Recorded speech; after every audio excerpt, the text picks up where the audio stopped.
Il fut un temps, bien avant Rome et les empires d'Occident, où une civilisation régna sur le monde connu. Une civilisation née entre les montagnes brûlantes d'Iran et les vallées de Mésopotamie. La Perse antique, terre des rois et des prophètes, des prêtres et des guerriers. Un empire qui s'étendait des rives de la mer Égée jusqu'aux frontières de l'Inde.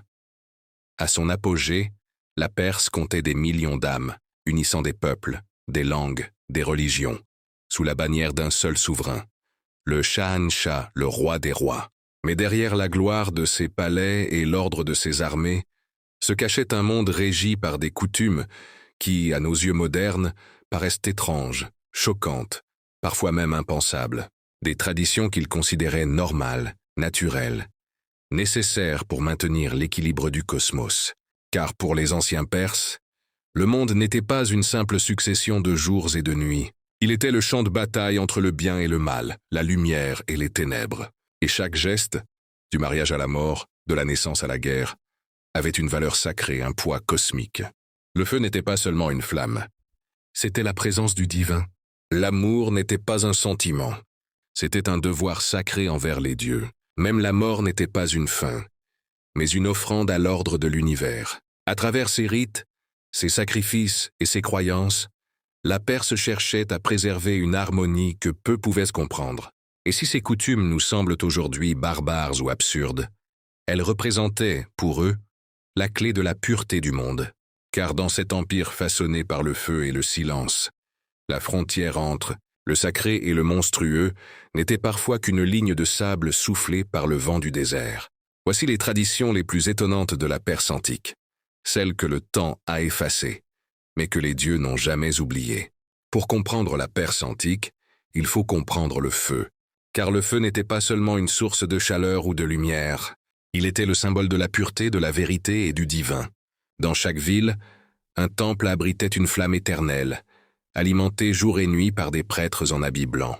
Ces hommes, qu'on appelait les magis, étaient les gardiens du sacré. Ils vivaient selon des règles de pureté strictes. Ils ne pouvaient pas respirer sur le feu, ni même prononcer des mots impurs à proximité de la flamme. Car selon la foi perse, tout contact avec l'impureté, le sang, la mort, la décomposition, souillait la création d'Ahura Mazda, le dieu de la lumière et du bien. Pour eux, la vie entière était une lutte entre la lumière et les ténèbres, entre Ahura Mazda et Ahriman, le démon du chaos. Chaque geste, chaque pensée, chaque mot avait un poids cosmique. Se laver, prier, allumer une lampe, tout cela participait à maintenir l'équilibre du monde. Et c'est pour cette raison que les Perses craignaient la mort plus que tout, non pas parce qu'elle mettait fin à la vie, mais parce qu'elle apportait l'impureté suprême. Le corps d'un mort ne devait toucher ni la terre, ni le feu, ni l'eau, car ces éléments étaient trop purs pour être souillés. Alors, ils construisirent ce qu'on appelle aujourd'hui les tours du silence. Sur les hauteurs désertiques, on déposait les corps des défunts, exposés au soleil et aux vautours. Le ciel reprenait ce qui appartenait au ciel, et la terre restait pure. Ces tours, circulaires et isolées, étaient des ponts entre le monde des vivants et celui des esprits. Autour, les prêtres récitaient des prières anciennes, pour aider l'âme à trouver son chemin vers la lumière. Et dans chaque flamme qui brûlait au loin, ils voyaient la présence d'Ahura Mazda, veillant sur la création. Ce culte du feu était si puissant que même les rois s'y soumettaient. Le grand Darius lui-même disait « Je gouverne par la lumière du feu et par la vérité du Dieu qui l'a créé. » Car dans l'Empire perse, la pureté n'était pas une vertu, c'était une nécessité cosmique. Le feu purifiait, la parole ordonnait, et le silence protégeait le monde du chaos. Pour les Perses, vivre dans la pureté, c'était participer à la victoire de la lumière sur les ténèbres. Et c'est peut-être là, dans cette obsession de la pureté, que résidait la véritable force spirituelle de la Perse antique. Dans la Perse antique, la pureté n'était pas seulement une question d'hygiène ou de religion. C'était une loi divine. Une loi qui s'étendait à la nourriture, au feu, à la mort, mais aussi à l'amour. Pour les Perses, le mariage n'était pas une affaire de cœur. C'était un acte cosmique, une union destinée à refléter l'harmonie du monde. Et pour préserver cette harmonie, certaines familles, surtout parmi les nobles et les prêtres, pratiquaient ce que nous appelons aujourd'hui le mariage entre proches parents. Dans leur langue, cette union portait un nom sacré, le Hvaitvadata. Ce mot signifie littéralement « se marier avec soi-même », une image spirituelle, où l'homme et la femme de même sang symbolisaient l'unité de la création. Cette pratique était inspirée du mythe d'Ahura Mazda, le dieu suprême, qui aurait engendré le monde à partir de sa propre essence. En s'unissant à leur sœur ou à leur mère, les nobles pensaient reproduire cet acte divin, ramener la perfection dans le monde des hommes. Ce qui, pour nous, est un tabou absolu, était pour eux une bénédiction céleste. Les prêtres zoroastriens enseignaient que ces unions préservaient la pureté du sang royal et assuraient la protection des dieux. Dans certaines familles, les mariages entre frères et sœurs étaient célébrés publiquement, accompagnés de chants et d'offrandes. On y voyait la reproduction de l'union originelle entre le ciel et la terre, entre la lumière et la matière. Les Perses disaient « Celui qui s'unit à son propre sang s'unit à la création elle-même ». Ce rituel n'était pas né du désir, mais de la volonté de maintenir l'ordre du monde.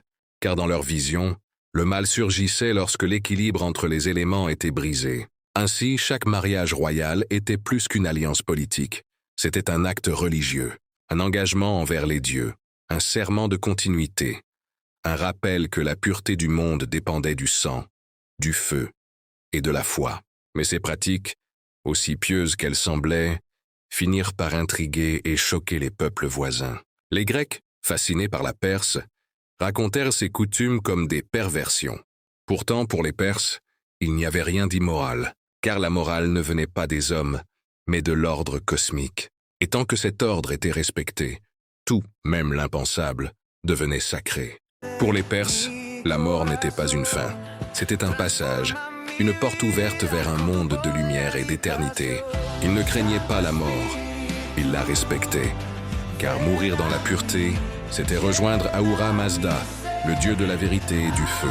Et tout dans la vie perse était construit autour de cette idée. La beauté du corps, la grandeur de l'âme et la victoire sur les ténèbres. Les guerriers perses, avant le combat, priaient en silence devant le feu sacré. Ils savaient qu'ils allaient peut-être mourir, mais croyaient qu'une belle mort valait mieux qu'une longue vie sans honneur. Leur corps était couvert d'or et de parfums, leurs armures polies, jusqu'à refléter la lumière du ciel, comme s'ils se préparaient non pas à la guerre, mais à une cérémonie divine. Lorsqu'ils tombaient au champ de bataille, leurs compagnons d'armes recueillaient leur sang dans des tissus sacrés. Puis, leurs dépouilles étaient décorées, peintes, parfois même parées de bijoux. Mourir dans la beauté, c'était vaincre la corruption, car dans la religion perse, le mal ne vivait pas dans les armes, mais dans la décomposition. Les prêtres interdisaient d'enterrer les morts, de peur de souiller la terre pure. Les corps étaient déposés dans des lieux sacrés, sur des dalles de pierre, jusqu'à ce que le vent, le soleil et les oiseaux les purifient entièrement. Ce n'était pas une punition, c'était une offrande au ciel. Et quand l'âme s'élevait enfin, les prêtres allumaient un feu nouveau, symbole du voyage accompli vers la lumière. La mort n'était pas la fin du corps, mais le triomphe de la flamme. Pour les Perses, la beauté et la mort n'étaient pas opposées. Elles étaient deux visages d'un même mystère. Et celui qui acceptait la mort avec paix et pureté rejoignait le royaume des justes. Là où le feu ne brûle pas, mais éclaire. Là où les âmes deviennent des étincelles éternelles, gardiennes de la lumière du monde. Au crépuscule de leur civilisation, les Perses croyaient que le monde était un miroir dans lequel se reflétèrent les dieux, la lumière, le feu et les hommes. Tout avait un sens. Chaque souffle, chaque naissance, chaque mort faisait partie d'un équilibre sacré. Pour nous, leurs coutumes paraissent étranges, parfois dérangeantes, souvent incompréhensibles. Mais pour eux, elles représentaient l'ordre même de l'univers. Le feu devait rester pur, les morts ne devaient pas toucher la terre, et le sang royal devait refléter la perfection du monde. Rien n'était absurde, rien n'était cruel sans raison. Tout obéissait à une logique sacrée, où la moindre impureté risquait de rompre le lien entre le ciel et la terre. La Perse antique n'était pas un empire de superstition, c'était une civilisation du symbole, où chaque geste traduisait une philosophie, chaque rituel racontait une histoire, chaque flamme rappelait que la vérité était fragile, mais éternelle. Les Perses vivaient dans un monde où la spiritualité ne se cachait pas dans les temples, mais dans les gestes du quotidien. Allumer une lampe, purifier un vêtement, partager le pain. Tout cela, pour eux, participait à la victoire de la lumière sur les ténèbres. Et si certaines de leurs pratiques nous choquent aujourd'hui, c'est peut-être parce que nous avons oublié le sens du sacré. Nous avons gardé la science, la raison, la logique, mais eux avaient gardé la foi dans l'équilibre du monde. Les traditions de la Perse antique ne sont pas des reliques du passé. Elles sont le souvenir d'un temps où l'homme se savait petit face à l'univers, mais grand par la lumière qu'il portait en lui. Un temps où purifier le feu, c'était purifier son âme, où mourir dans la beauté, c'était renaître dans la lumière, et où même ce qui nous semble aujourd'hui impensable pouvait être une prière, car au fond, le véritable mystère de la Perse antique n'est pas ce qu'il faisait, mais ce qu'il cherchait à comprendre. Il savait que le monde n'était qu'un passage, et que derrière chaque flamme, chaque souffle, chaque silence, se cachait la présence d'un Dieu. Et peut-être qu'aujourd'hui encore, dans les ruines de Persépolis, quand le vent se lève et que le soleil décline, une voix murmure « La lumière ne meurt jamais ».